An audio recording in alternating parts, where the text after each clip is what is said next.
Alright, we're back to the Let's Read of Flesh. Things are getting interesting. Chapter 7. The speeding ticket that my mother had been waiting in line to pay when she met my dad was the only one that she has ever gotten. She isn't a person who breaks the law, no matter how small the law might be. Most of the time, Mom is steady, careful, and totally in control. You know what's going to happen. Well, you know what's the next sentence. In other words, the polar opposite of my dad. Like him, she was born in Florida, a place called Kissimmee, up near Orlando. Both of her parents worked as performers at Disney World, which sounds like so much more fun than it actually was. Grandpa Kenneth was Pluto, the cartoon dog, while Grandma Janet played one of the Snow White's 7 dwarfs, either Sleepy or Grumpy, I forget which. Mom still has the framed photograph of her mom and dad dressed in costume, standing with their heads off in front of Cinderella's castle. According to Mom, Grandpa Kenneth did not like his job from day one. The Pluto outfit was top-heavy, hard to navigate, and the temperature inside was about 105 degrees. The tourist kids would poke Grandpa Kenneth in the ribs and pinch his nose and yank on his floppy ears, but he wasn't allowed to say a word. That's because Goofy is the only Disney dog character who talks. Pluto just whines or yips. So when the kids started hassling Grandpa Kenneth, all he could do was bark or shake his head or wag his paw, which almost never worked. And then one day, he just snapped. That's Mom's word for it anyway. Some brat yanked once too many times on his tail, and then Grandpa Kenneth spun around and punted him halfway down Main Street, USA. The kid's family sued Disney World for some insane amount of money, but by then, Grandpa Kenneth and Grandma Janet had already packed up and moved to Moose Lick, Saskatchewan, where they opened up a snowmobile dealership and never laid eyes on another tourist. We've gone to visit them 2 or 3 times, but they refuse to come down to the Keys.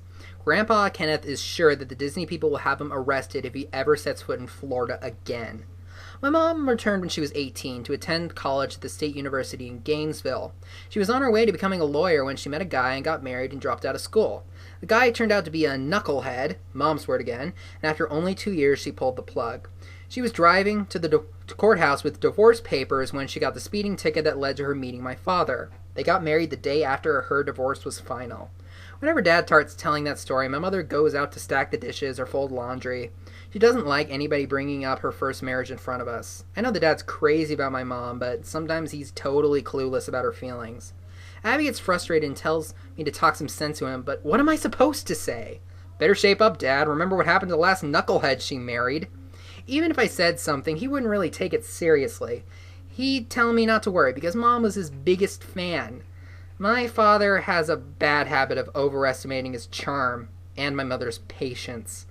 When I got back from the trailer park, she was standing in the driveway and talking with Mr. Shine, the lawyer. I waved and hurried inside the house, where Abby was waiting for me to fill in.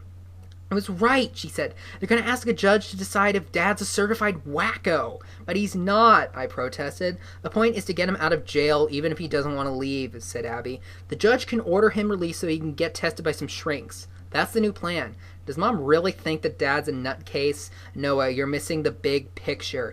Did she tell you all this, or were you just spying on them? No comment, my sister whispered. The good news is I did not hear the D word, not even once. Excellent. I decided not to mention that Mom and Mr. Shine had gotten real quiet when they saw me riding up the driveway. So what did Lice Peking have to say? Abby asked, or was he crashed out on the floor again? He wasn't even home. I was right, huh? You chickened out on the deal? His girlfriend thinks that he skipped town, I admitted. But she promised to help us nail Dusty Muleman. Oh, please, my sister sighed. Earth to Noah. It's a lost cause. No, Abby, it's not. She eyed me closely. You're not done with the bad news, are you? I can tell. All I could do was shrug. Dad's going to be on TV tonight. Why? For what? He gave an interview to Channel 10 at the jail. Oh, brilliant, Abby said and sank into a chair. She and I were worried about the same thing. What would Mom do when she saw my father on the 5 o'clock news? How much does a new television cost? My sister asked. Way too much. I already thought of that. A baseball would do the good job. She said, I could tell Mom I was just horsing around in the living room and then accidentally on purpose it hit the TV screen. I'll take all the blame. Come on, Noah, how about it? I got a better idea, I said. One that wasn't so messy. Shortly before the news was supposed to come on, a hideous scream arose from my sister's room. Even though I knew that she was faking it, Abby's yelling gave me goosebumps. She could make a fortune doing horror movies if she wanted. While Mom went running to see what was wrong, I slipped out the kitchen door. I grabbed my fishing rod from the garage and dashed to the corner of the house where Dad had mounted the satellite dish. It took me only 3 casts to snag it with a bucktail. I jerked hard and kept on pulling until the dish rotated towards me. Then I clamped down on the spool of the spinning wheel and backed up until the line snapped. When I went back inside, there was Abby sniffling on the couch in the living room. Mom sat beside her, pressing an ice pack to the back of her head. She fell off her bed, Mom reported sympathetically. Is that all? I said. It sounded like she was being boiled alive. Noah! Mom scolded, and instantly my sister started bawling again. Abby can cry at the drop of a hat. I avoided making eye contact because I knew that we'd both break up laughing. At 5 o'clock, Mom reached for the remote control to turn on the news, but there was no picture on the screen, only ripples and fuzz. Mom switched to another station, and it was the same. What's wrong with the set? She muttered, and began clicking through the channels. When I took a sneak peek at Abby, she gave me a congratulatory wink. The TV wasn't working because the satellite dish was no longer pointed up at the satellites. It was pointed straight down. Eventually, I'd have to explain how one of my fishing lures got hooked on the dish, but for the moment, I was just proud of myself for sparing my mother from seeing my jailbird father on the Channel 10 news. That good feeling lasted about a few minutes, and then our phone started ringing. Apparently, everybody else on the island had watched Dad's big interview, and many of them wanted to share their reactions with Mom, who was mortified. At least 3 of her so-called friends had even videotaped the show, and one of them stopped by after dinner to drop off the cassette. Abby and I were curious about what my father had said on TV, but neither of us wanted to sit up with Mom while she watched that tape. I thought about trying to mess up the VCR, but Abby said it would be a waste of time. She was right. If Mom was determined to see Dad's interview, she was going to see it, one way or another. So my sister and I retreated to our rooms. I couldn't get to sleep, so I sat up playing my Game Boy and reading skateboard magazines. At 1 in the morning, I was surprised to hear the telephone ring, and somebody picked it up right away. When I peeked down the hall, I saw that the whole house was dark except for a light in my mother's room, just like the night before. This time, though, I could hear her voice. She was talking with Grandma Janet up in Canada. I couldn't make out everything Mom was saying, but I heard enough to know that she was not impressed by Dad's performance on television. And I also heard, very clearly, the D word. Da-da-da! I'm not scared to be out alone at night. Actually, I enjoy the peace and quiet. Sometimes I sneak away from the house to ride down to Thunder Beach or Whale Harbor. The main thing to do was to watch out for drunk drivers and, of course, the police cars. It's unusual to see a kid on a bike after midnight, so the cops immediately figure that you're either running away from home or trying to steal something. More than once I've had to lay down my bike and duck into some trees when a police cruiser went by. Mom was still on the phone when I went out the back door. On my way down to the marina, I didn't see a single car, just a Greyhound bus that passed me on the highway. The Coral Queen was dark and the docks were quiet, but I did not take any chances. I left my bike in the mangroves and checked out the place on foot. It was a good thing I did too. The crooked-nosed bald guy who grabbed Abby was sitting in a beat-up old station wagon, parked beside Dusty Muleman's ticket office. I crouched behind the sewer tank and watched him for several minutes. He never moved even slightly, and when I edged closer, I could hear him snoring. He sounded like Rado's dog, Godzilla, when he sleeps. Finally, I got at my nerve and crept past him. That turned out to be the easy part. Getting off of the Coral Queen was a different story. I'd been rummaging through the wheelhouse, hunting for a scrap of evidence that might help Dad, a note in the cruise log, an order in Dusty's handwriting to dump the tanks, anything, when a mullet boat rumbled into the basin. The man in rubber boots rose on the bow and started tossing a cast net out. That noise woke up the bald guy, who got out of the car and stretched his arms and lit a cigarette. Now I was stuck. There was no way to leave the Coral Queen without being spotted under the dock lights. I could see Dusty's goons sitting on the hood of his station wagon, the tip of his cigarette glowing orange whenever he took a drag. On tiptoes, I made my way down a stairwell into the second casino deck, which, like the others, was enclosed to keep out the rain. I snooped around until I found a rack of poker chips that the crew had forgotten to lock away. I carried the rack up toward the front of the boat and opened one of the side windows. I waited there until the mullet netter motored out of the basin and the marina was quiet. Then I reached out of the window and dropped the poker chips. They made a very impressive racket, clattering on the hard deck and rolling in 100 different directions. I'm sure that would just, scare the living daylights out of anybody. The bald watchman tossed a cigarette, slid off the hood of his station wagon, and headed for the Coral Queen. He was bounding up the aft stairs, and I was sneaking down the forward stairs. When I heard his heavy footsteps on the deck and above me, I hustled to the stern, stepped lightly on the gangplank, and then bolted for cover. I made it as far as the sewage tank, where I huddled in the shadow and tried to catch my breath. My heart was beating so hard I thought my chest might split open. Behind me, I could hear Dusty's goon cussing and kicking at the spilled poker chips. When I looked back, I saw him moving through the gambling boat and shining a flashlight. It seemed like a perfect time to run away. But as I rose to my feet, a car came bouncing down the dirt road towards Dusty's dock. A police car with the headlights off. Immediately, I dove back to my hiding spot, which would have been a nifty move, except I banged my head on the sewage tank. The pain was insane.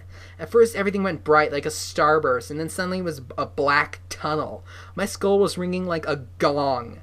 As I lay there, trying not to cry out and give myself away, I heard my own voice say, "It's empty." Empty! It wasn't my skull that was ringing. It was the sewer tank, which should have been full if the Coral Queen had emptied her hose into it that night. I watched the police car roll to a stop near the boat. The bald goon hurried down the gangplank and waved at the deputy, who hopped out of the car and followed Dusty's man onto the boat. Both of them were shining flashlights back and forth.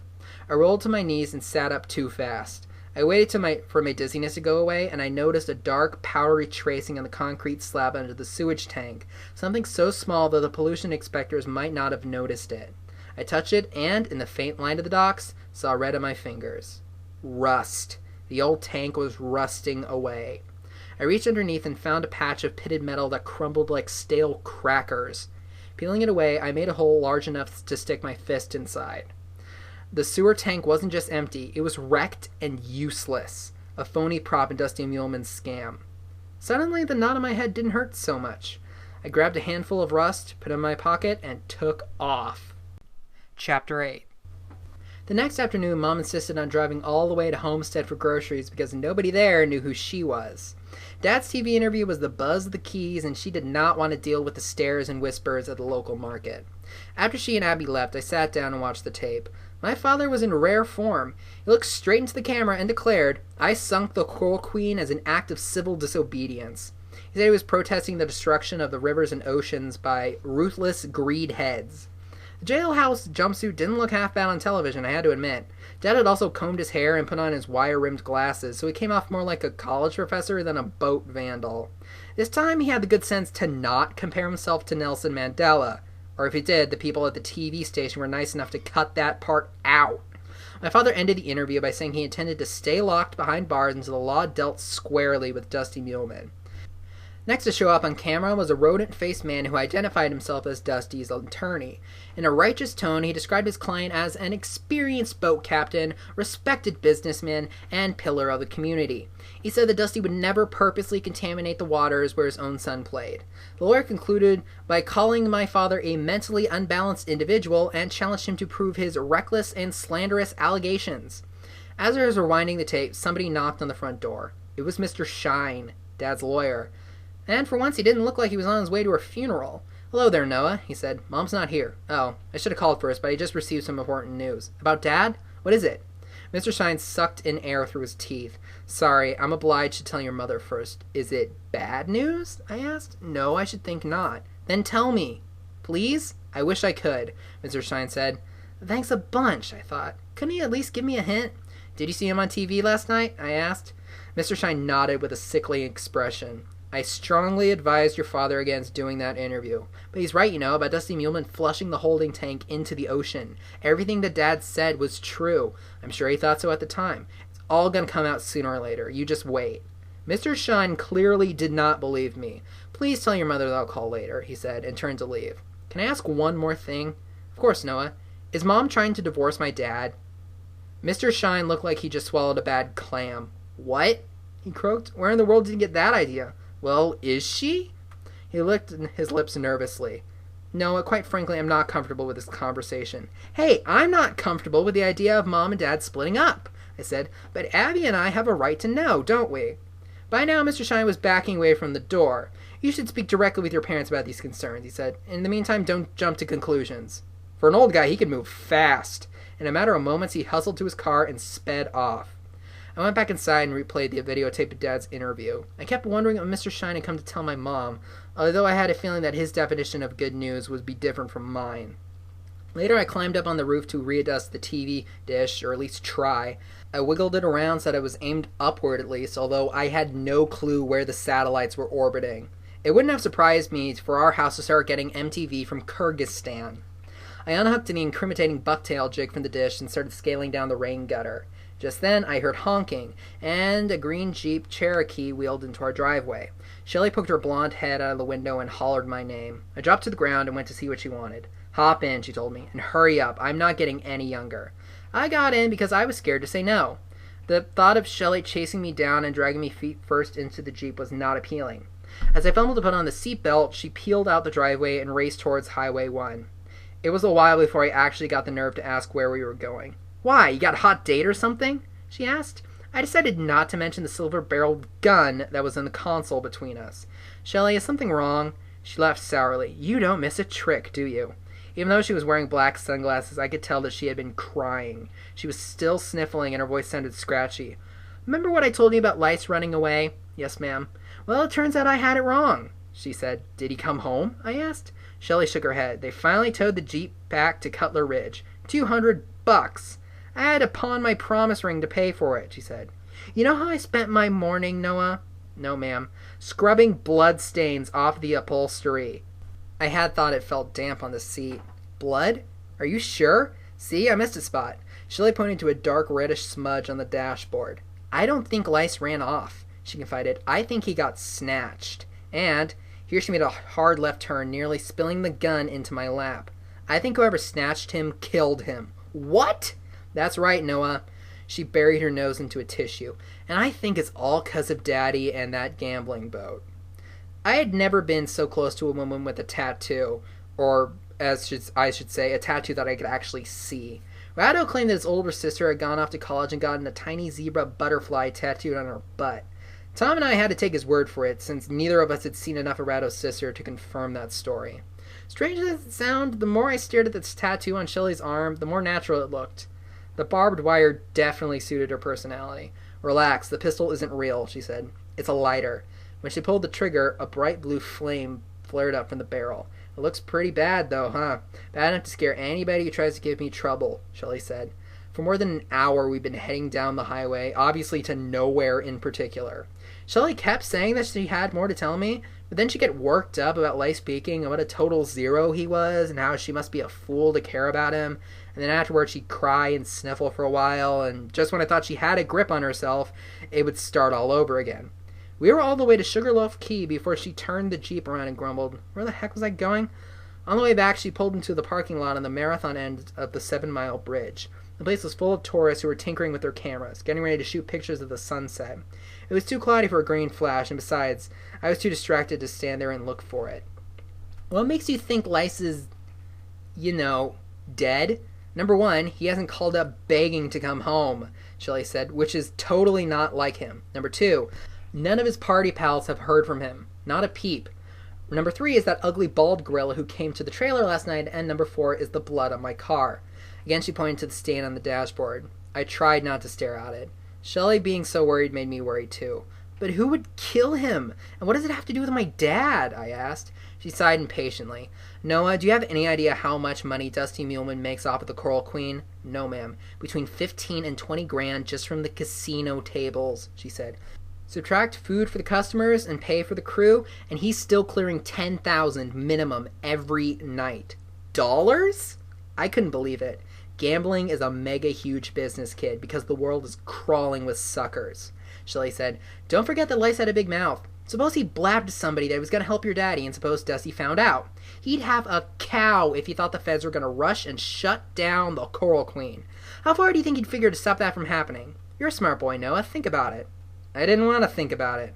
I didn't want to believe that Dusty Muleman had murdered Lice Peking, all because my father had made a deal with Lice to get his testimony. She said, "Don't worry, I'm still going to keep my promise. I'm going to help you clear your daddy's name." "But why?" "Maybe because it's the right thing to do. And maybe it's because I got a dog in this fight now. You want to nail Dusty, too." "If he hurt my man, you bet I do," Shelley said. "If he harmed one hair on that lazy, worthless, lice-covered head." She was either tougher than I thought or crazier than I thought. "This is way too dangerous," I told her. "Forget about it. Too late." She stuck the gun-shaped cigarette lighter in the waist of her jeans and got out of the Jeep. She was still limping slightly from kicking the toilet bowl, but apparently her foot wasn't broken. I followed her out into the old bridge, where we leaned against the warped railing and looked down at the blue-green water ripping through the pilings. The sun was halfway gone, and all around us cameras were clicking. "What else did you want to tell me?" I asked Shelley. "This morning I went to see Dusty." "Alone? That's nuts!" Noah, I used to live with a man. We were engaged to be married, for God's sake, she said. Anyhow, I asked if I could have my job back and the old bartending on the Coral Queen. I gave a big sob story about lice bailing out on me and how I was hurting for money. The breeze delivered a whiff of Shelley's tangerine perfume, which actually smelled pretty nice. I noticed she was wearing only 2 silver hoops in each ear, which I figured was probably because she pawned off all the others, kind of like the promise ring. Did Dusty give you the job? I asked. Yep, I start out tomorrow night. Shelley had guts, no doubt about it. She was going undercover to nail Dusty Muleman, the man that she suspected of ordering her boyfriend to be killed. It was odd, but she looked more sad than scared. I said, please don't do this. Stay away from that boat. What if I told you that I really did need the dough? It's not worth it, I heard myself say. I don't want something bad to happen to you, too. Nothing's gonna happen. Now she sounded like the old Shelley, incredibly calm and sure of herself. If you're not afraid, how come you're carrying around a fake gun? I asked. Good question. She took the lighter out of her jeans and casually tossed it off the bridge. I was going to start smoking again, but you just talked me out of it. Thanks, Noah. She smiled and then did something completely outrageous. She leaned over and kissed the top of my head, the way that Mom used to do when I was small. It was just a quick peck, but I felt my face turn red. My mama used to say, keep your friends close, girl, but keep your enemies closer, said Shelley. Don't worry about me, Noah. I know how to handle Captain Muleman. A few of the tourists started clapping, which is something that they sometimes do in the Keys at the moment the sun disappears over the horizon. I got no idea. Sunset on the water ought to be a quiet and easy time, but I guess some people can't stand a little bit of silence. Speaking of mamas, Shelley said, yours will start freaking out soon if we don't get you home. That night, before bed, I took the rust dust out of my pocket and showed it to Abby. I told her all about the bogus sewage tank at the docks, about lice suddenly disappearing and the bloodstains in the Jeep, and Shelley going back to her old job in the Coral Queen to help us out. Abby was her usual skeptical self. You're saying that the same goon who grabbed me at the marina kidnapped Lice Peking and snuffed him? No way! It's a possibility, I said. In Miami, yeah, but this is the Keys. When I told her how much money Dusty was making on that boat, Abby's eyes widened. What if he went to the police and told them everything? She asked excitedly. They'll think we're a couple of whack jobs. We need witnesses, Abby, not just a hole in a sewer tank. Does Shelley have a plan? We're still working on it, I said. We? Oh, great. Any ideas will be welcome. Noah, this isn't a game, my sister said. If there's a killer out there, which I doubt, but if there is one possible plan. Which is, we pack up and go to Canada immediately. You, me, Mom, Dad, we drive right to Saskatchewan and move in with Grandpa Kenneth and Grandma Janet. Why are you looking at me like that? Good night, Abby. I was so tired I fell asleep in my clothes. Right away I started dreaming about fishing, which wasn't unusual for me. Wow, of course it's not. In the dream, I was alone in a small wooden boat, hooked up to a humongous tarpon that was dragging me out to sea. The water was getting rougher, and the salt spray was whipping out my cheeks and stinging my eyes. Before long, it got dark, and I couldn't see anything. All I had to do to save myself was to let go of the rod, but it was the biggest tarpon I had ever seen, and I desperately wanted to catch it. The fish was pulling so hard that the little boat was plowing and lurching through the waves. Somehow I managed to steady myself in the bow, leaning with all my might against the muzzle of the fish. Every so often the line would hiss upward, slacken, and then a tremendous splash could be heard in the distance. I knew it was the sound of my tarpon jumping, trying to shake out the hook. Eventually the black gloom was broken by a bright white burst, and I realized we were passing the lighthouse at Alligator Reef. In the dream I started thinking all about the monster barracudas and sharks that lived there, and what a bad thing it would be to tumble overboard. Next, something terrifying happened. The boat was lifted by an enormous claw-shaped wave and tossed like a toy, high in the air. The spinning rod flew from my grip and I was pitched backward, expecting any moment for my skull to crack against the planks of the transom. But instead I just kept falling, as if I just fell into a canyon. I tried to wake myself and I couldn't, which is the worst feeling when you're in the middle of a nightmare. As I fell, something invisible began rocking me back and forth, lightly at first, but then harder and harder until I was flopping around like a rag doll. With both arms, I swiped out blindly, groping for something to cling to. What I ended up grabbing was a round, mossy-topped rock. Or so I thought, until the rock started talking. Noah, it whispered, please let go of my face. I opened my eyes. Dad? Sorry if I scared you. I bolted upright and reached for the lamp. There was my father kneeling by the bed, and he was still wearing the orange jailhouse jumpsuit. He was definitely not part of a dream. It's good to see you, buddy. Good to see you, too, I said. But what are you doing here? I escaped, he replied matter-of-factly. Escaped? From jail? I'm afraid they left me no choice. I didn't bother to ask who he was talking about because it did not matter. This time he'd gone too far. Does Mom know you're out? Not yet. I wanted to wake you and Abby first. Sure, I thought, because he wanted protection.